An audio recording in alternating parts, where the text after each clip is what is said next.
It began with a sealed document and a meeting so private that even senior palace staff were kept outside the room. When Princess Anne emerged carrying a worn leather folder believed to contain Princess Diana's final wishes, those who witnessed the moment knew something extraordinary had happened. Within hours, whispers spread through royal circles that a decades-old secret was about to change everything.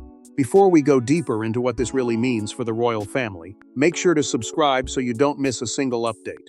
For decades, Princess Diana's legacy has remained one of the most powerful and emotional forces surrounding the royal family. Even years after her passing, her name continues to inspire loyalty, admiration, and endless curiosity. Yet few could have imagined that a discovery connected to her final wishes would create such intense concern behind palace walls. What began as a routine review of archived royal records reportedly evolved into something far more significant when Princess Anne was granted access to documents that had remained largely unseen by the public and known only to a select group of trusted individuals. Those close to royal circles claim the material contained deeply personal reflections and intentions linked to Diana's hopes for the future, making it impossible to ignore. The seriousness of the situation became apparent almost immediately. A highly confidential meeting was arranged, bringing together Princess Anne, Prince William, and King Charles. What made the gathering unusual was not simply who attended, but the extraordinary level of secrecy surrounding it. Palace staff accustomed to handling sensitive matters reportedly found themselves excluded from key areas. Access was restricted. Conversations stopped when others entered the room. Even longtime aides struggled to understand why such extensive precautions were suddenly necessary. The atmosphere was filled with anticipation, uncertainty, and a growing sense that something important was unfolding behind closed doors. As preparations continued, rumors began spreading throughout royal circles.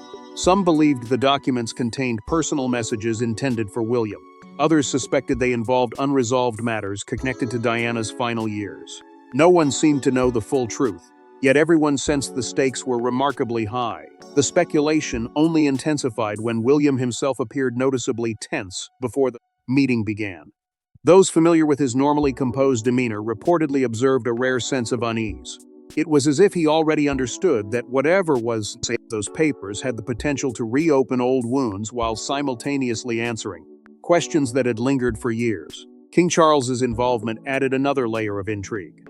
According to palace insiders, he initially approached the matter with caution and hesitation.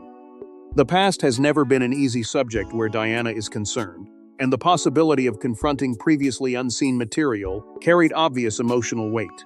Yet despite reported reservations, Charles agreed to attend and listen. That decision alone convinced many observers that the contents of the document were too important to dismiss. As Anne prepared to reveal what had been discovered, an unmistakable feeling settled over everyone involved.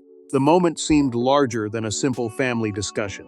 It felt like the beginning of a revelation that could reshape how one of the most famous stories in royal history would be remembered. But what made the document so powerful was not where it was found, it was who Diana intended it for. For years, many believed Princess Diana's final wishes had been fully understood. Yet hidden among personal papers was something different. A deeply personal declaration written during one of the most turbulent periods of her life. It was not addressed to the public, the press, or even the palace. It was meant for her sons. The significance of that discovery became clearer with every page Princess Anne's examined. For decades, the story of Diana's final years had been told and retold from countless perspectives.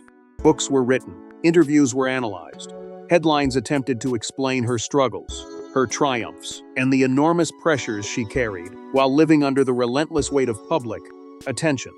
Yet beneath all those familiar narratives remained a quieter truth, one that had never been intended for public consumption. Hidden among carefully preserved records was a document that appeared to reveal Diana not as a global icon or royal figure, but as a mother thinking deeply about the future of her children. What made the document so remarkable was the period during which it was believed to have been written. Diana's life had entered a phase filled with uncertainty, personal challenges, and constant scrutiny. Despite the turbulence surrounding her, the words contained within the declaration reportedly reflected neither bitterness nor anger. Instead, they carried a sense of urgency. There was a clear awareness that time was precious, and that some lessons needed to be passed on while the opportunity still existed. Rather than focusing on the conflicts that had defined so much public discussion, Diana's attention seemed fixed on something much larger, the future awaiting William and Harry. As Anne continued reading, it reportedly became impossible to ignore the emotional weight behind every passage. Diana spoke about responsibility, but not in the way many might expect. She was not simply discussing titles, traditions, or royal expectations. She was writing about character, about integrity, about the difficult choices that accompany privilege. According to those familiar with the contents, she emphasized that true leadership could never be measured by status alone. It required sacrifice, empathy, and a willingness to place duty ahead of personal comfort. These were not political observations. They were deeply personal reflections from a mother, hoping her sons would navigate challenges she knew all too well. The further the document progressed, the more it revealed Diana's hopes for both William and Harry. Rather than treating them as future public figures, she addressed them as individuals facing very different journeys. There was an understanding that their paths might one day diverge, yet she reportedly expressed a powerful wish that family bonds would remain stronger than any outside pressure. That message carried particular emotional force because it reflected fears and concerns that seemed far ahead of their time. It was as though Diana understood how easily divisions could emerge and how difficult they could become to repair once they took hold. At the same time, the document contained reflections on the monarchy itself. Diana reportedly acknowledged the importance of preserving the institution while also recognizing the need for change. She appeared to believe that tradition and progress did not have to exist in opposition. Instead, they could work together if guided by compassion, responsibility, and genuine service. For Anne, these passages carried extraordinary significance. What initially appeared to be a personal message was revealing itself as something much larger, a statement about legacy, family, and the future direction of the crown itself. With every paragraph, the importance of the document grew, and so did the realization that its contents could not simply be filed away and forgotten. As Anne continued reading, one passage stood out above all others, and it would leave the room in complete silence. The room reportedly fell silent as Anne reached the most emotional section of the document. These were not political instructions or legal requests. They were the hopes of a mother who feared she might not live long enough to guide her children herself. What followed was unlike anything anyone in that meeting had expected. Up until that moment, the document had carried the weight of history, legacy, and personal reflection. But now the words became deeply intimate. They revealed a side of Diana that existed beyond public appearances and royal responsibilities. This was a mother speaking directly to her children, trying to leave behind the guidance she feared she might never have the chance to give in person. Every sentence seemed shaped by love, concern, and an overwhelming desire to prepare her sons for a future she knew would not be easy.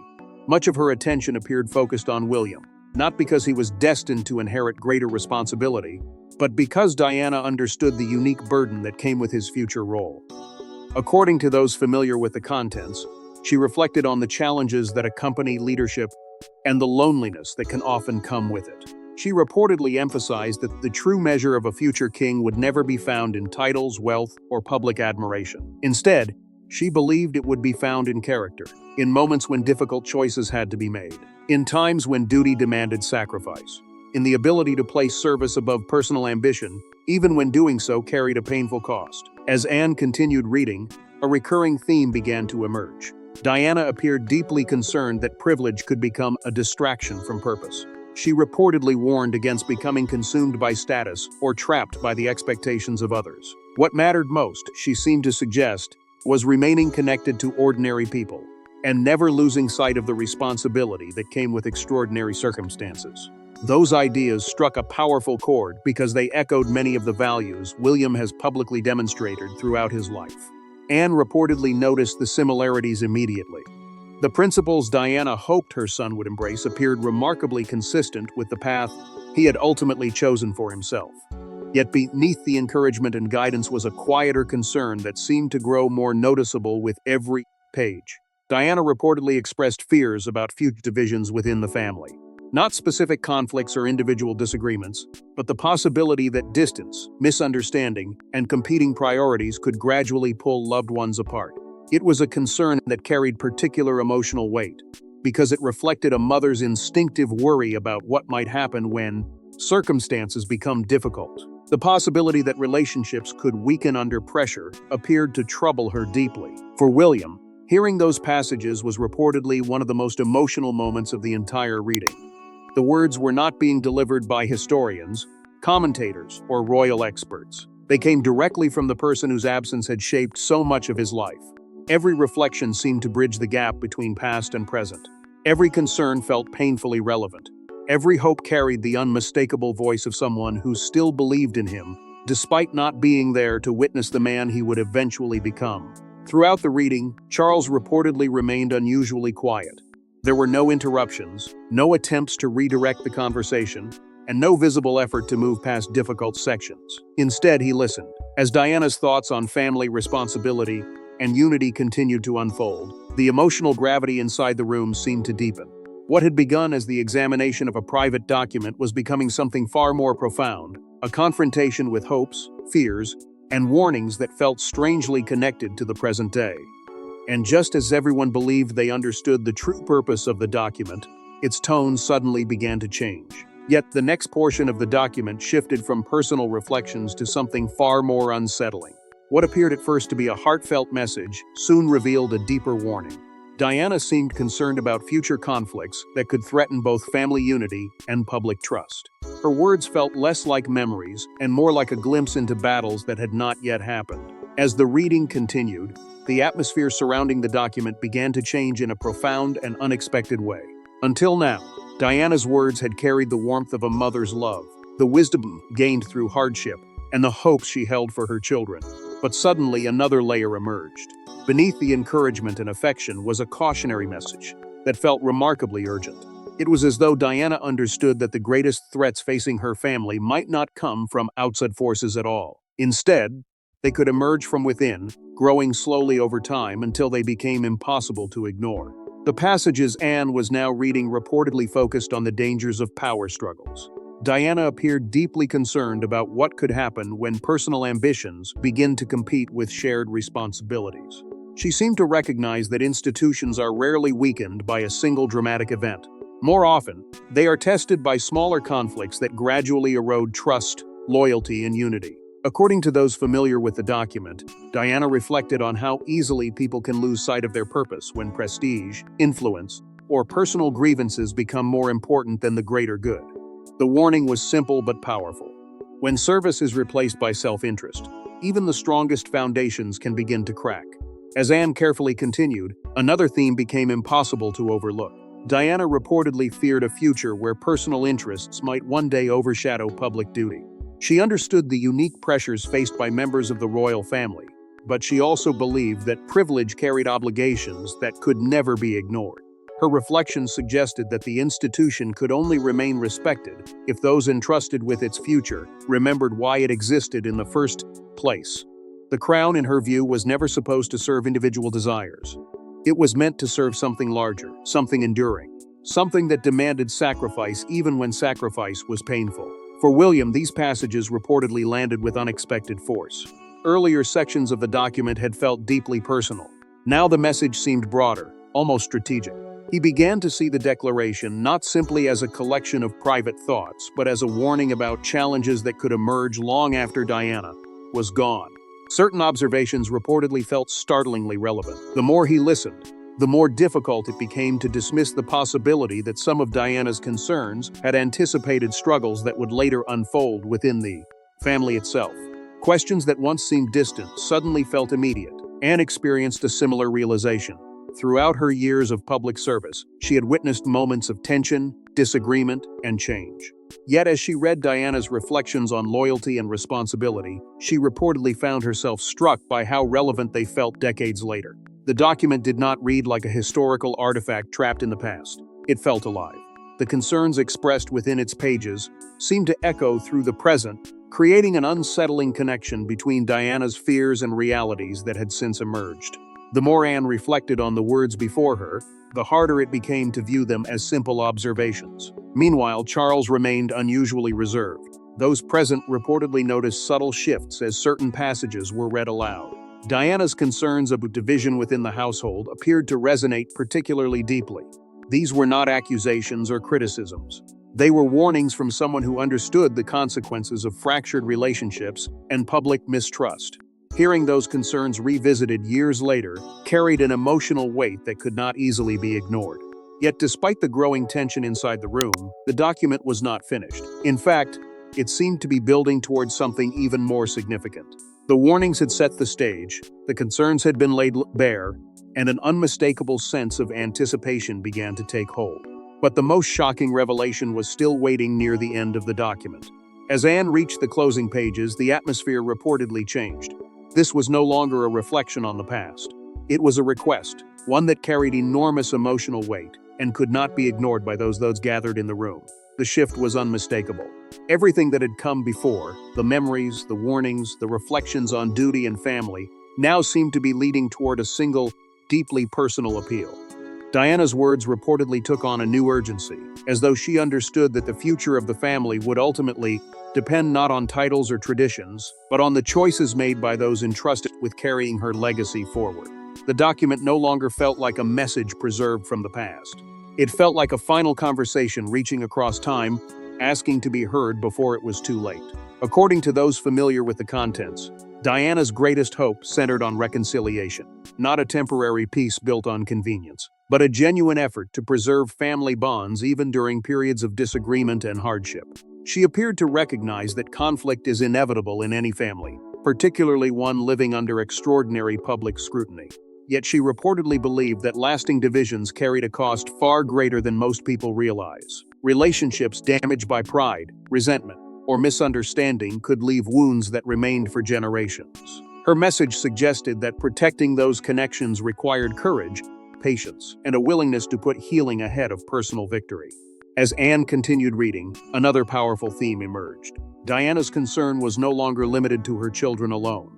Her thoughts extended to future generations, to those who would inherit both the privileges and burdens of royal life.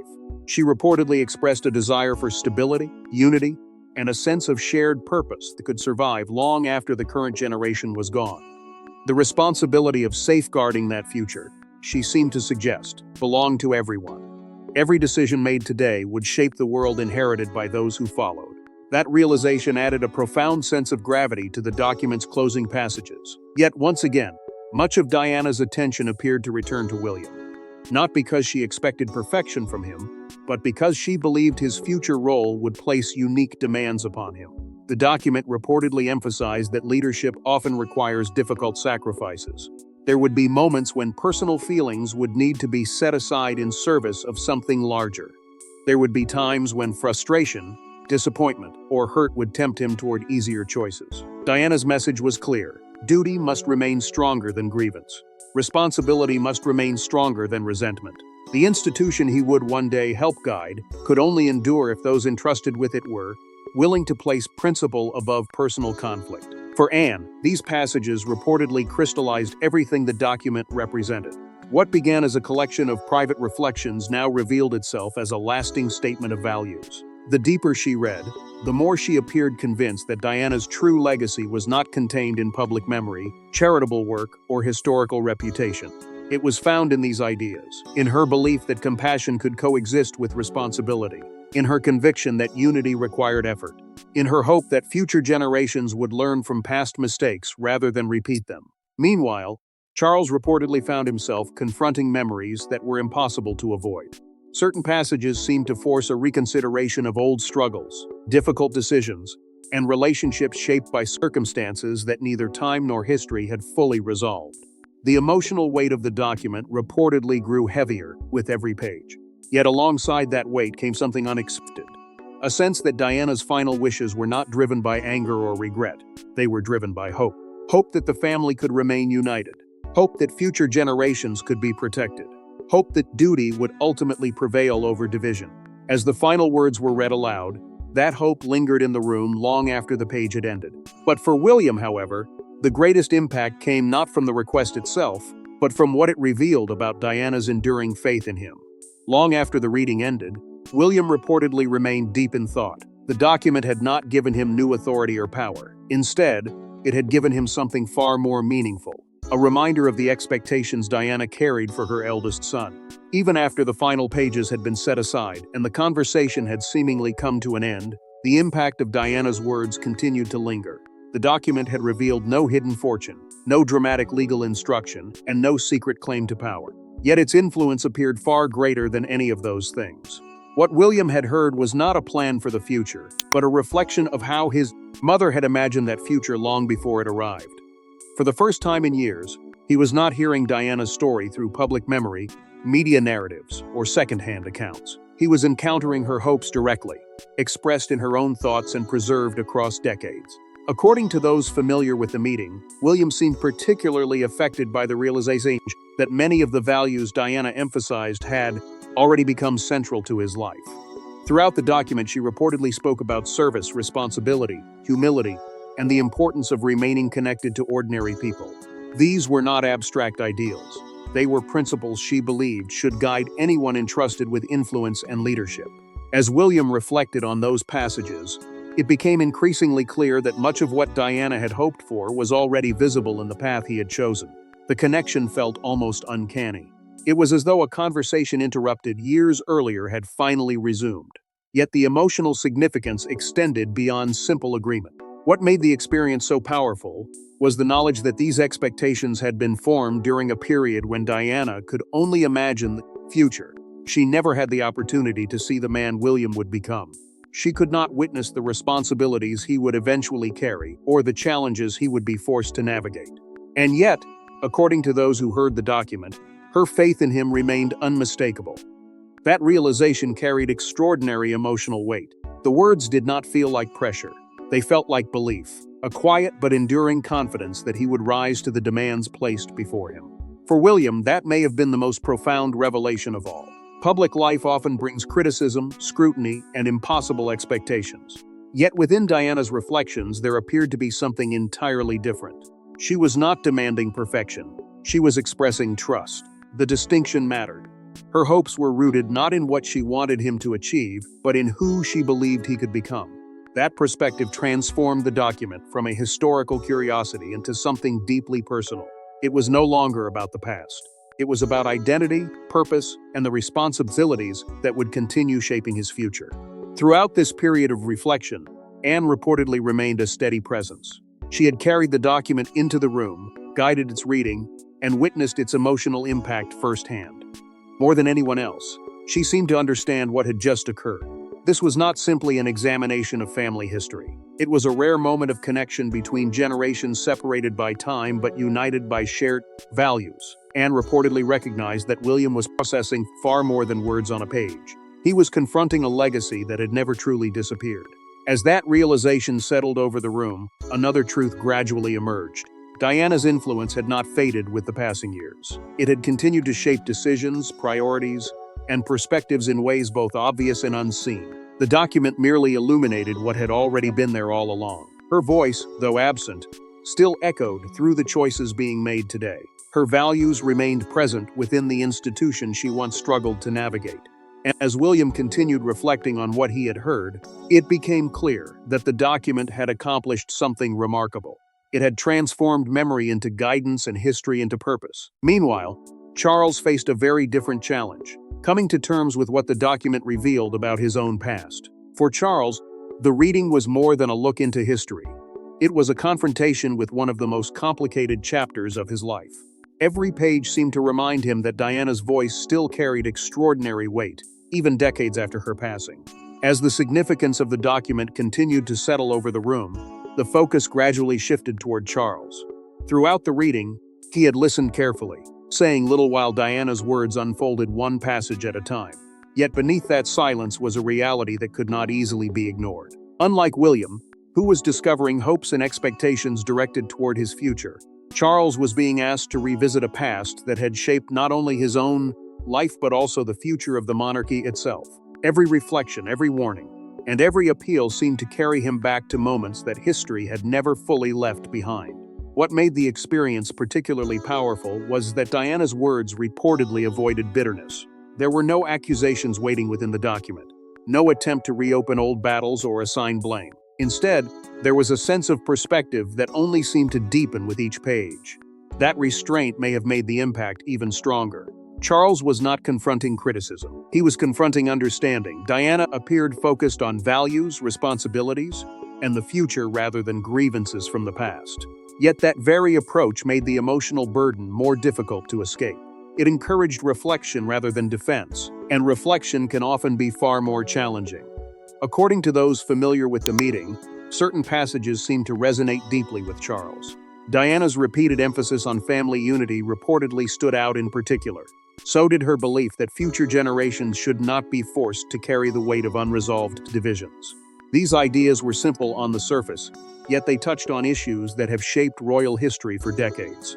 Listening to those concerns expressed so clearly reportedly created moments of profound contemplation. The document was no longer simply describing hopes for William and Harry.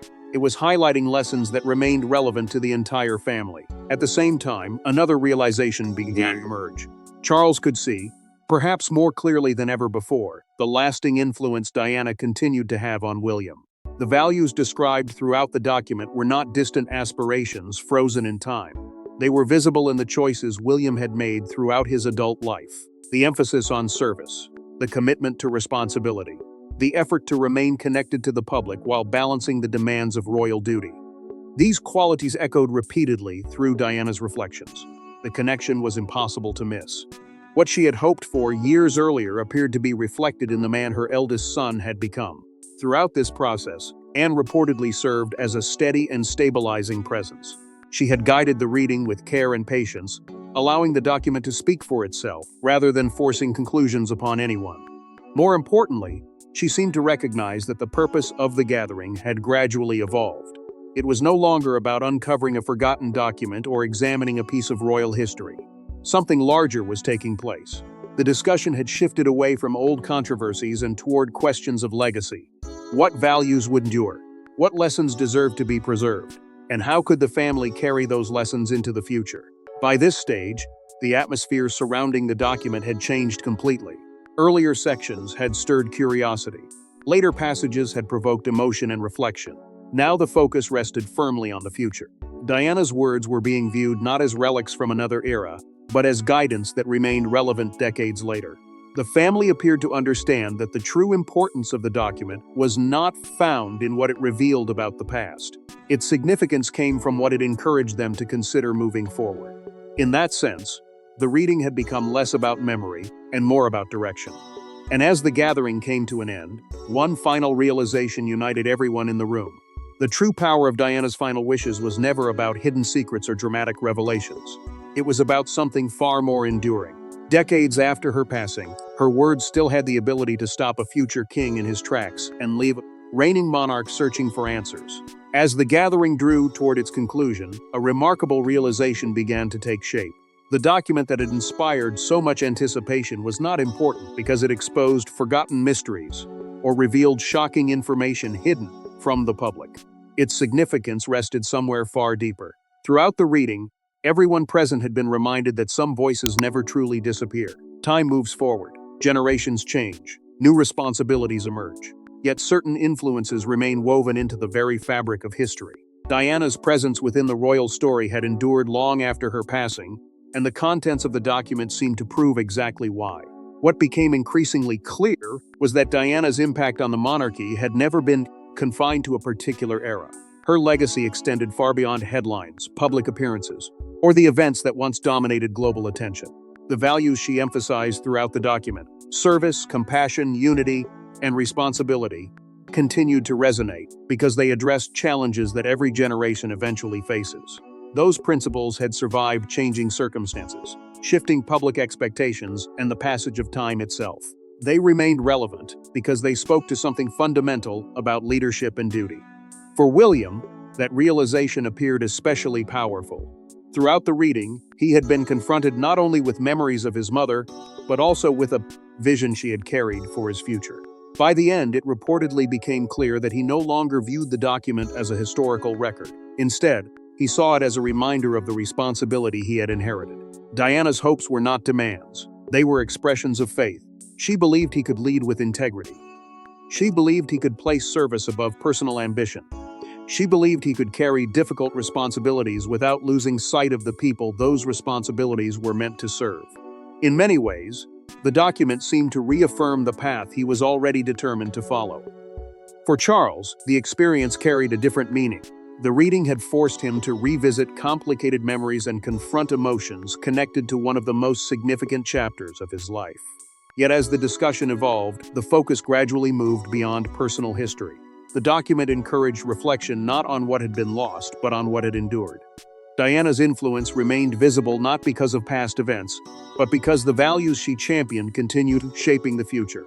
Acknowledging that reality reportedly became an important part of the meeting's final moments. Meanwhile, Anne's role throughout the process revealed another important truth. By preserving the document and ensuring its message was heard, she had acted as a guardian of family history. She understood that legacies survive only when they are remembered, protected, and passed forward. The significance of the gathering was not merely that old words had been rediscovered. It was that those words had been given an opportunity to matter again. Anne helped bridge the distance between generations, ensuring that lessons from the past could continue influencing decisions in the future. In the end, the document became something larger than anyone initially expected. It transformed into a symbol of continuity. It connected past experiences to present responsibilities and present responsibilities to future generations. More importantly, it demonstrated that influence does not always depend on physical presence. Sometimes ideas endure long after voices have fallen silent. Sometimes values continue guiding people who never stop carrying them forward. And sometimes a message written decades earlier can still inspire reflection, unity, and purpose when it is needed most. The reading may have ended, but its impact did not. Diana's words continued to echo through the conversations that followed, the decisions still to be made, and the responsibilities waiting for those who would shape the monarchy's future. Her voice remained part of the story not because history demanded it, but because her ideals continued to matter. That was the true revelation hidden within the document all along. Not a secret, not a scandal, but a legacy strong enough to survive the passage of time and powerful enough to influence generations yet to come. Because while titles, palaces, and generations may change, some legacies are simply too powerful to be forgotten. Thanks for watching. Please don't forget to like and subscribe, and we will see you in next one.